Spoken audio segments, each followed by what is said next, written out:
BTM layout ವಿಧಾನಸಭಾ ಕ್ಷೇತ್ರದ ಮುಜರಾಯಿ ಸಚಿವರಾದ ರಾಮಲಿಂಗಾರೆಡ್ಡಿ ಅವರು ಚಾಲನೆ ನೀಡಿ ದೇವರಿಗೆ ವಿಶೇಷ ಪೂಜೆಯನ್ನು ಸಲ್ಲಿಸಿದ್ದಾರೆ. ಐಡಿ ಸಿಟಿಯ ನಡುರಾತ್ರಿಯಲ್ಲಿ ನರ್ತಿಸುವ ರಣಚಂಡಿ ದ್ರೌಪದಿ ಮೈಜುಮ್ಮನಿಸುವ ಬೆಂಗಳೂರು ಕರಗದ ಅಸಲಿ ರಹಸ್ಯ.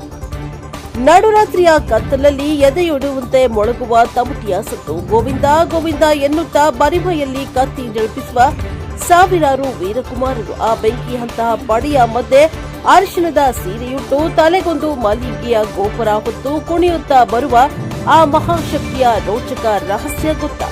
ಇಡೀ ಪ್ರಪಂಚವೇ ಮಲಗಿರುವಾಗ ನಮ್ಮ ಡಿಪಿಎಂ ಲೇಔಟ್ ಮಡಿವಾಳ ಮಾತ್ರ ಒಂದು ಅದ್ಭುತ ದೈವಿಕ ಲೋಕವೇ ಸೃಷ್ಟಿಯಾಗಿರುತ್ತೆ.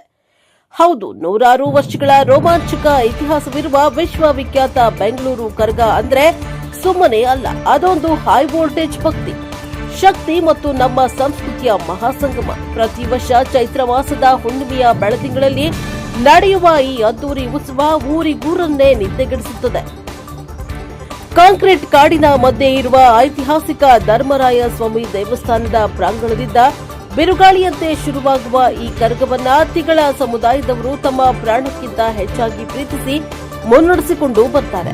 ತಲೆ ಮೇಲೆ ಮಲ್ಲಿಗೆ ಹೂವಿನ ಕರಗ ಹೊತ್ತ ಪೂಜಾರಿ ಕತ್ತಿ ಹಿಡಿದು ಕಾವಲು ಕಾಯುವ ವೀರಕುಮಾರರ ಮಧ್ಯೆ ಸಾಕ್ಷಾತ್ ದೇವಿಯಂತೆ ತೇಲಿ ಬರುವ ಆ ದೃಶ್ಯ ನೋಡೋಕೆ ಎರಡು ಕಣ್ಣು ಸಾಲದು.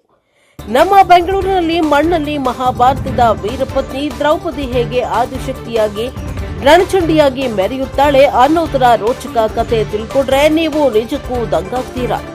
ದ್ರೌಪದಿಯೇ ಆದಿಶಕ್ತಿ, ಕರಗದ ಅಸಲಿ ಹಿನ್ನೆಲೆ ಏನು? ನಮ್ಮ ಕರಗಕ್ಕೂ ಮಹಾಭಾರತಕ್ಕೂ ಬಿಡಿಸಲಾಗದ ನಂಟಿದೆ. Bureau report Vedamurthy, NK 24 Bengaluru.